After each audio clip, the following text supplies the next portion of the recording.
warning labels, right? And we were fine.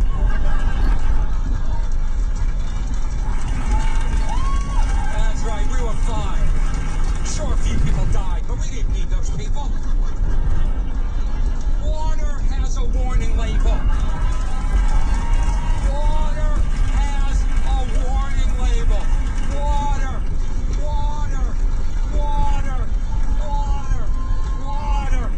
How much writing is on your faucet? How much? First, look at all the writing on this bottle of water. Look at it. Look at it. Can you see it? I don't like you. Look at the writing on this bottle of water. Look at it. Look at this. Look at this. Look at this. Look at all the writing on this bottle. Well, how much writing is on your faucet? Zero. Zero.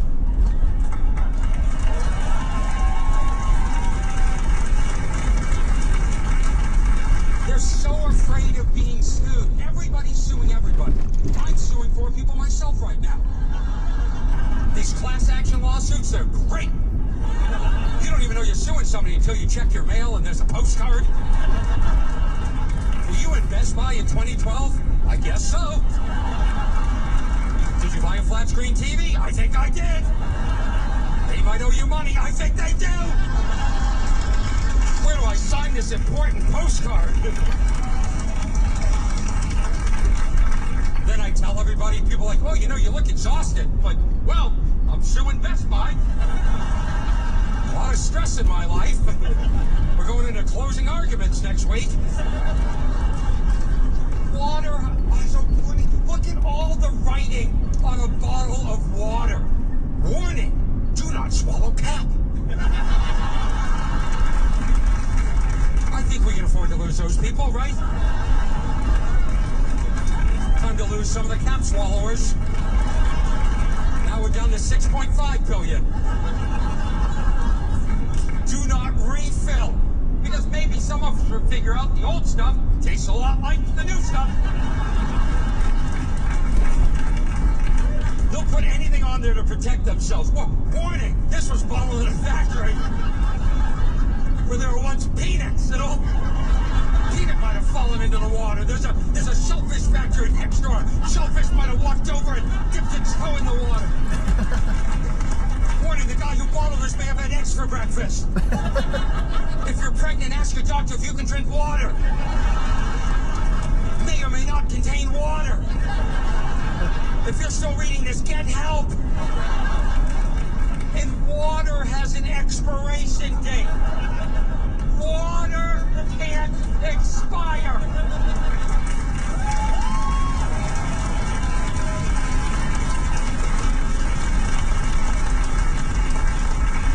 It can evaporate. If you open it up and there's nothing in there, it went bad. But as long as there's something in there, nobody's ever gone, it's sour. Don't drink the water. It sat in the lake for thousands of years. These people put it in a bottle. You have 3 months to finish it, then throw it out. I got rid of caffeine. I was drinking 10, 15 cups of coffee a day and getting some real good sleep. Is it time to get up yet? No, not yet. I'll just lay here and twitch for a couple more hours. 158, toss, toss, turn, turn. 159, toss, toss, turn, turn. 201, who must have dozed off for a minute there? Well, you sleep when you can in this life. Wake up and play with that snooze alarm for a while. Where'd we be as an American Republic without that extra 5 minutes sleep? Because we all do basically the same thing. We set the clock radio an hour ahead when we really get up. And then we just bang away on that drum, don't we? 5 more minutes sleep. Another 5. I'm really resting now. Oh, this way to sleep just like this. You know, I mean, I've narrowed it down. There are ways I don't want to die. That's it, you know. I finally figured out I do have a fear of death. That earthquake kind of hit me to that, you know. Yeah, that was the first earthquake I've ever experienced. And oh man, thing woke me up 8 o'clock in the morning. I tried to get out of the house. The only thing I could think of, but I ended up moving around the house like one of those football players, electric game you had as a kid. I'm going outside, bro! Finally end up stuck in a corner for about a minute.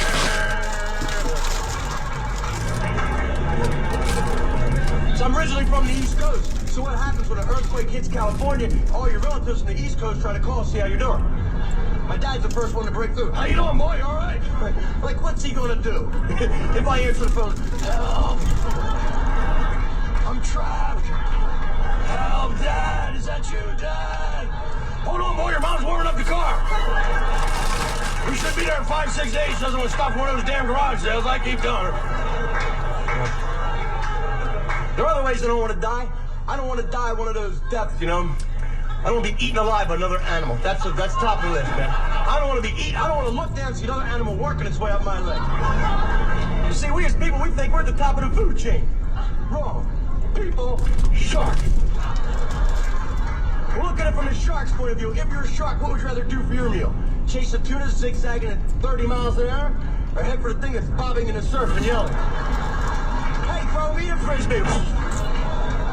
It's a drive-through window for sharks.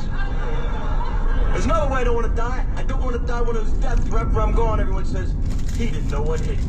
That poor guy will never even know what hit him. That would be a terrible way to spend eternity, wouldn't it?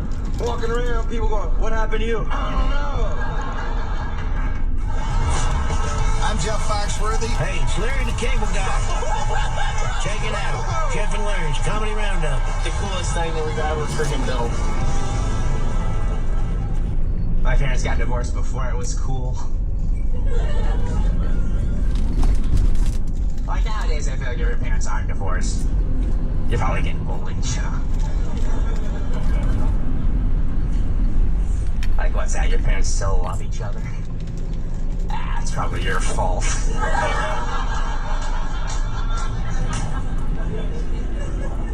I have a beard now, you guys can see this. I have a beard. Some of you in the back may need binoculars, but I have a beard.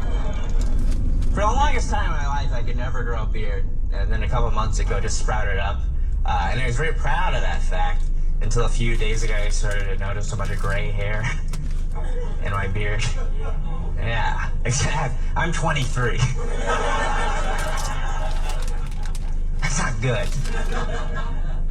Better make you feel better. My grandma goes, you know, when Sean Connery went gray, he became more attractive.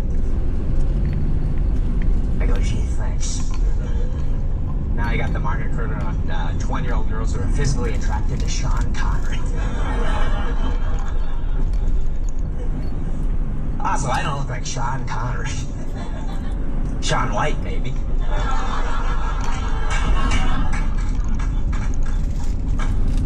A lot of people think I look like a skateboarder. I tried skateboarding for like a week in middle school, and one day I was driving down my driveway and I crashed. I hit a rock, which is easy to do when you have a gravel driveway. But I crashed, I hit a rock, I got a big gash on my arm, a big bump on my forehead. I got hurt. And I realized then that skateboarding is not for me. So now I do stand-up, which only hurts on the inside.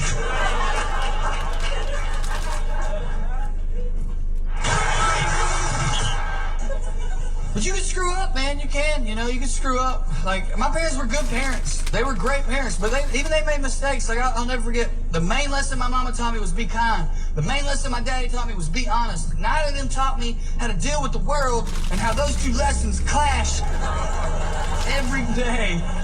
Like, so many times during the day, you have to choose one or the other. Because, like, all right, it started in, like, 3rd grade, 8 years old. I'm my mama's son. I'm being kind to everybody. We're sending out those check yes or no's, trying to get girlfriends. My friend Mikey couldn't get a girlfriend. He asked us why. I'm my mama's son. I'm kind. I lie to him. Some of the girls think, whatever. He's still fat. We're still friends, you know, because that's why he wasn't getting a girlfriend. It's because he was fat. But I didn't tell him that. I didn't say, you got too many teeth and not enough at the same time. It's weird looking. Because I was kind. I didn't want to be honest, you know? We're still friends. And I got to be 30 and I realized my dad don't have any friends. His only friend is my mother. It's the only person he's ever lied to his whole life. Then I started thinking about honesty. Man, they lie to us about the truth. They tell you the truth will set you free. The truth will set you free. You hear that all the time. Guys, I used to be a criminal defense lawyer.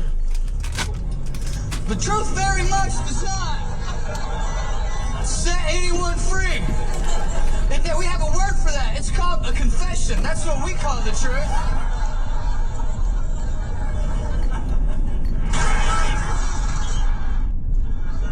Did you guys see this? McDonald's announced they will no longer be using styrofoam. They'll be using cardboard. I'm thinking sooner or later they're going to have to use me.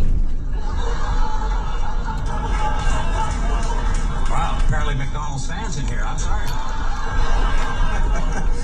I've been at my yard, working my yard. I got these bald spots in the front yard. I don't know what caused it. They seem to be getting bigger. I tried everything to make grass grow. Nothing works. So I'm going to do, right next to the bald spot, I'm going to grow the grass really long.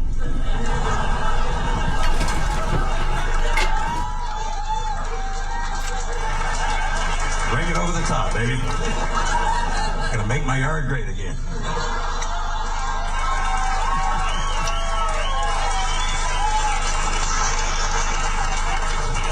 I did a show in Billings, Montana. Woohoo! It's a nice town. It's the only town in America that considers chewing tobacco a vegetable. It's like a sea of John Deere hats and styrofoam cup. It was ladies' night.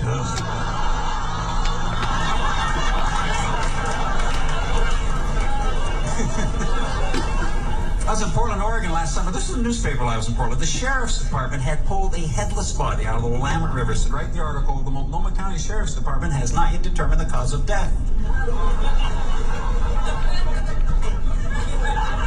He's got no head.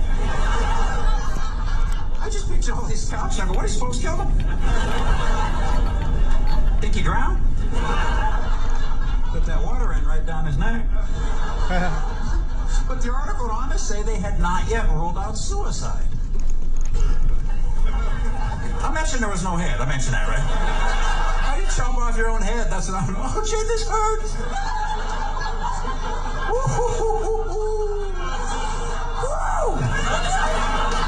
What kind of plan was this? How do you chop off your own head? That's what I want to turn on the bandsaw, run down the hall.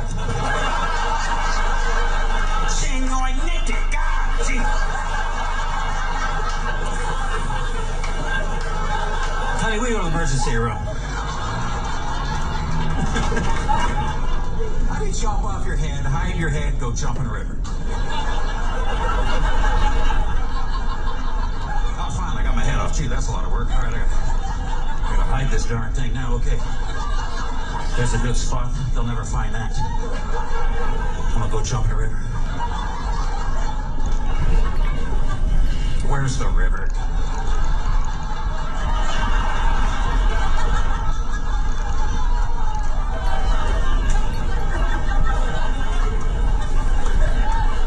About 6 weeks ago, I was in the San Francisco airport. In the San Francisco airport, I saw a dwarf wearing a Giants jacket.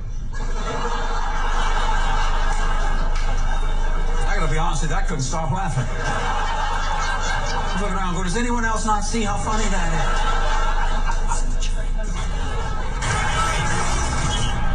Should you drink or not, that's your personal choice to make. This is the miracle of a free country. This is the miracle of a Western democracy. That's your choice to make, and I respect that choice, whatever it is. Before you make that choice, consider this. You took about 10 acres of corn, a Kentucky farmer knew a little bit about chemistry, give him a charred white oak barrel and wait 8 or 10 years, you would end up with a pretty good bottle of Kentucky bourbon whiskey. A shot glass has about 4 bushels of corn in it. That's right.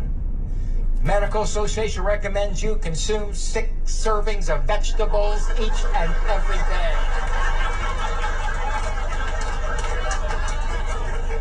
I'm just trying to save you some time.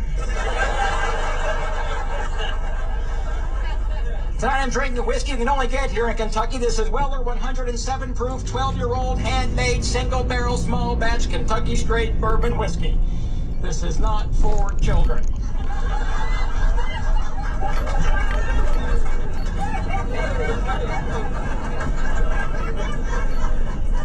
We live together in the miracle of a functioning Western democracy. That means so many things. We have differences. They are settled at the ballot box. They're settled over drinks. They're settled with discussion. It's not like we live in a place like Rwanda, where if your neighbor has you for lunch, he's having you for lunch. All right? It's incredible.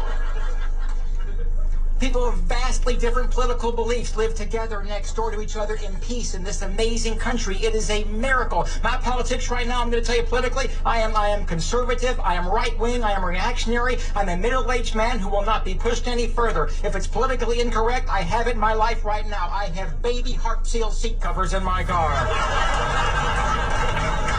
The miracle and beauty of life in this country. We live together in peace. We believe different things about something. We live together in peace. It doesn't matter who you are, where you're from, how you vote, how old you're going to love this show.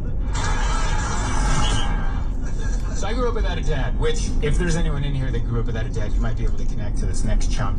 It's just, you naturally find father figures when you grow up. That's just what happens. They just pop up in life. Like, I remember we moved from Hungary, and when we first moved to the United States, my first father figure was on TV. It was Mr. Rogers. That guy was great. I love me some Mr. Rogers. He taught me how to speak English, because he spoke slowly, he had puppets, kept my attention, he had a stoplight in his living room for some reason. I was like, this guy's pretty rock and roll. I like me some Mr. Rogers. Where do you get a stoplight? Did you steal that from the city? Where does that even come from? And so I loved Mr. Rogers. Remember, he had like indoor-outdoor shoes. Remember that? He took off his outdoor shoes, put on his indoor shoes, took off his outdoor cardigan, put on his indoor cardigan. I grew up kind of poor, so I was like, man, Mr. Rogers is loaded. Like, he's doing all right, you know? I want to be like Mr. Rogers when I grow up. So that was my first father figure, was Mr. Rogers. My second father figure, also on TV a few years later, was a professional wrestler by the name of the Heartbreak Kid Shawn Michaels. Yeah, cool, a couple people know who he is. Everybody else, I'll explain. Shawn Michaels played like a male stripper type of character. He had like long hair and bushy chest hair, and he sang his own theme song, and the lyrics were, "I'm just a sexy boy." And he would sing that over and over again while taking off bedazzled assless chaps.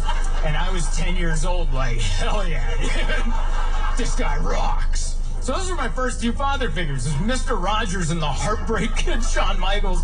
And sometimes when you're a little boy, you're in situations where you're like, what would a man do in this situation? And I would think of those two, and I just kind of blend them, you know? I was honestly both of those men. Like, I wore cardigans, but I took them off sexy. You know what I mean? Let them slide down the shoulders. My third father figure wasn't a famous person at all. He was just a regular guy. He was my best friend Jason's dad, Daryl Jones. Daryl Jones, yeah, good dude. Daryl Jones ran a mechanic shop in town, and I worked at this mechanic shop. This was the last real day job I had before I got to do comedy full time, and I didn't work on the cars. I wasn't allowed in there. I worked in the office. I did the computers, I did the bookkeeping, I wrote invoices for customers. Like, he taught me, he's like, hey, if anyone ever pays in cash, you delete that invoice. And we don't tell the government about it. And I'm like, hell yeah, Mr. Jones. You know? That's how I run my business to this day. So, I've kept that alive. And Daryl Jones, man, he was a character, dude. I don't know how to describe him. He was a big, heavy-set dude, maybe 300 pounds, big, bushy, white beard. He smoked Marlboro Ultralight 100s. His ass crack hung out when he worked, which isn't that weird. Everyone's ass crack sticks out when you work, right? Like the top quarter, maybe the top third if it's an extra tough day. But his whole ass would hang out. Like, he'd be bent over working on a car, and I'd be like, I think I see the back of his knees. I think that's everything you can see, and then some. And he was also kind of oblivious to how much it stuck out, because I remember one time at lunch he told a story. He's like, oh yeah, back in community college I was getting my diesel mechanic license, and I was bent over working. He's like, I don't know if you guys noticed, but my ass crack sticks out a little bit when I work. And we were all like, what? Yours? Yeah, a touch, maybe. And he's like, yeah, some joker came by and poured soda pop down my ass crack. And we were like, oh no, what'd you do? He's like, well, I turned around to get him, but he ran off. So I just grabbed a torque wrench and I threw it at him. And I hit him between the shoulder blades and knocked him unconscious. And we were like, oh my God. And he was just over there like, thought that was the funniest thing that had ever been told. And we were like, is that guy all right? He's like, I don't know.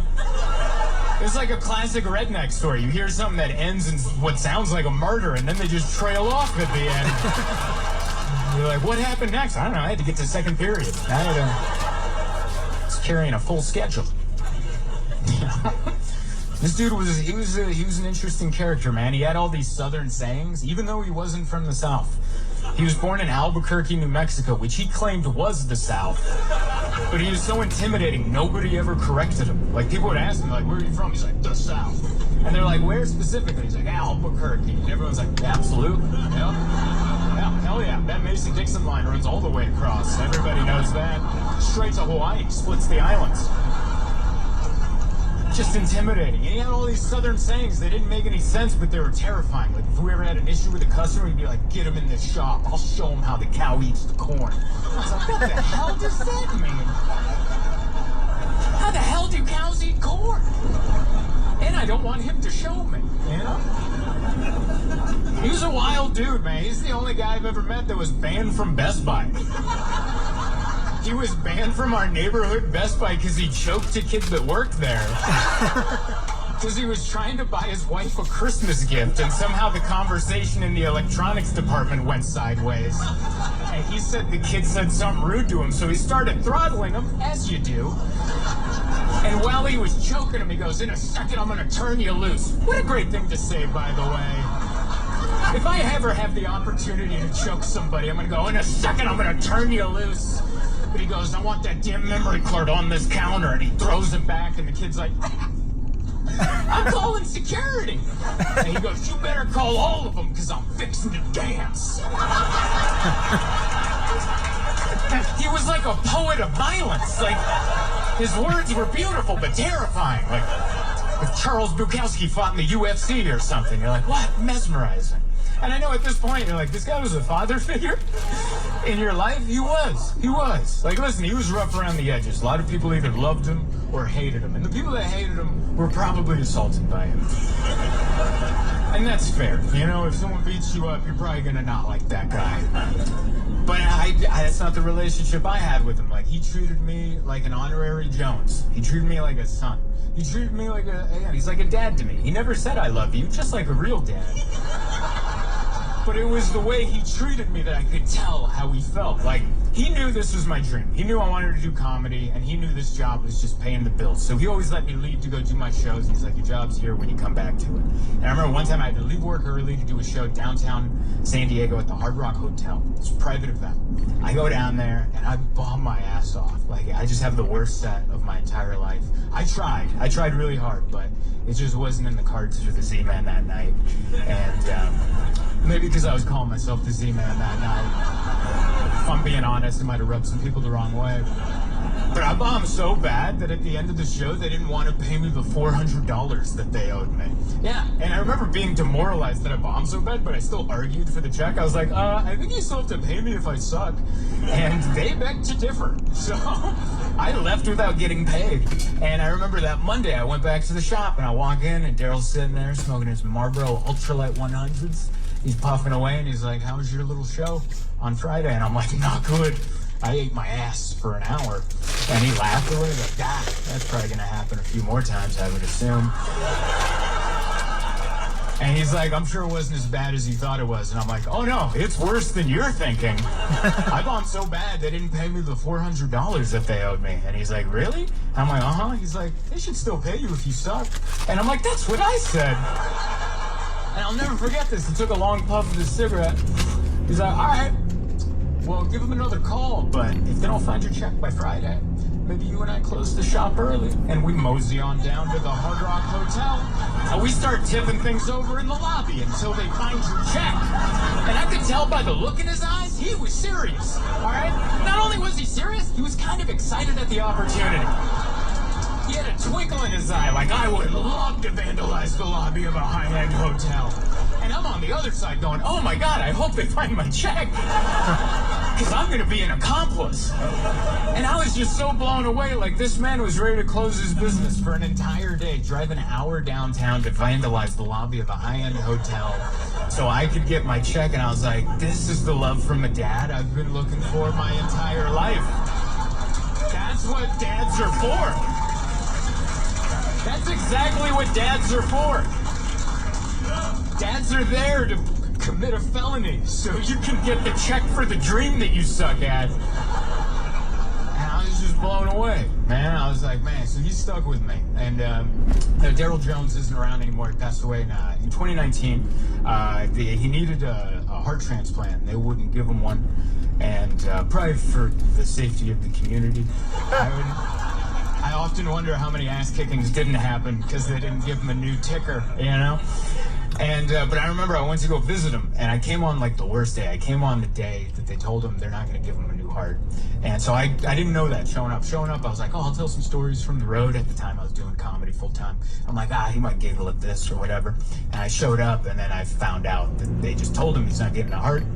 So I'm just sitting in this room with his son and him, and I'd never been with someone that was told they were going to die. So we were just sitting there. It was pretty quiet. And then the priest comes by. I don't know if you know that, but at the hospital, they got a priest that will talk to you if you're about to go. And this priest comes in, and he's like, hey, I know you got some bad news. Do you want me to sit and talk with you a little bit? And Daryl was just himself, even at the end. He's like, yeah, listen, man, I don't really believe in any of that stuff. But in case it's true, just put a good word in for me. And I was blown away. I'm like, man, you're going to be yourself even now? That is awesome. And Daryl Jones is in there. That's my third father figure. He doesn't come out much, but he's in there. You know what I mean? Like, he's in there. He was in there. He was in there when I was at the airport and I wanted that bottle of water. He was in there when that lady's like, oh, if you're paying with credit card, you got to go do self-checkout. I can only take cash. Inside, I was like, the cow eats the corn. Wait, that's what I felt on the inside. But what came out was Mr. Rogers. What came out was like, well, have a lovely day. And then I stole the water, and as I'm boarding the plane, I'm just dancing like Shawn Michaels all the way down the jetway. And those are the men that made me up. Thank you guys so much for... Larry the Cable Guy. You're done. Hi, it's Jeff Foxworthy. Listen to me and all our buddies on Jeff and Larry's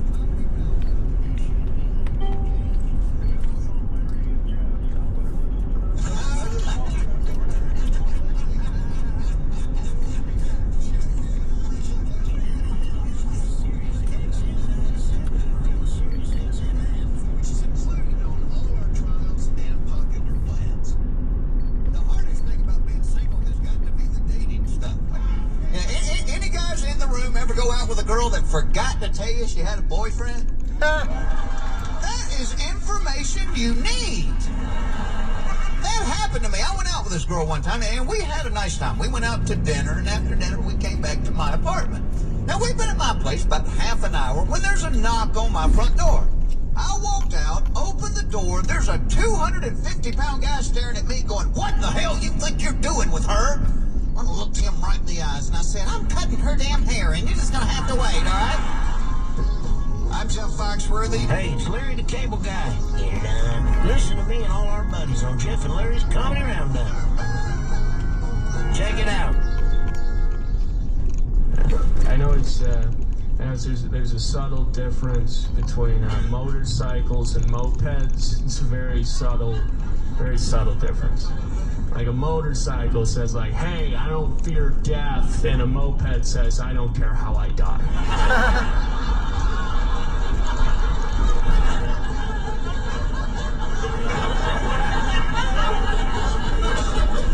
It's the same amount of risk without the payoff of looking cool, you know? I feel the same way about like chewing tobacco. Like cigarettes look cool, I can understand that. Chewing tobacco is like, no, you keep your cigarettes. I'm gonna spit brown into this Gatorade bottle like a swamp person.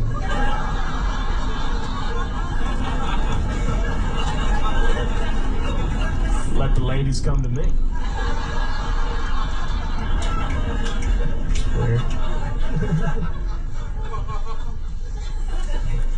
It's gotta be rough being Chester the Cheetah. I always thought that would be hard to be Chester the Cheetah, just because he's the mascot for Cheetos, but he has perfectly white fingers. It's so cruel, he's like 90% orange, is not where he needs to be.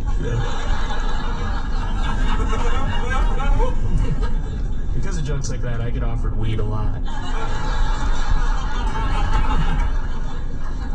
I don't even really smoke weed, but I don't want to be rude to people, you know. I feel bad because they're being generous, you know. That's a nice thing. Like, I found the most polite way you can decline someone's weed is just to say, nah, I'm a cop.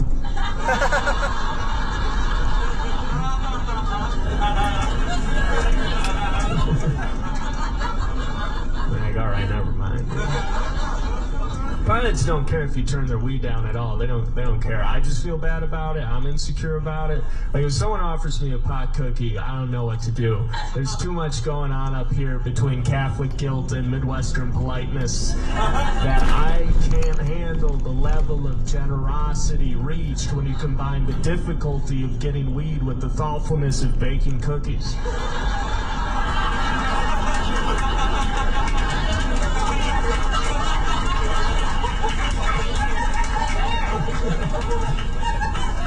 Kind of obligated to eat that cookie. Man.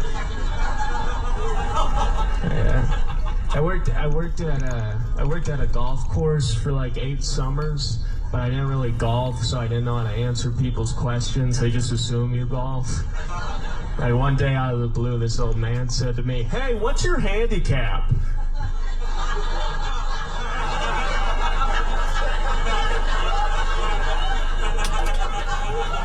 And I said, "I care too much."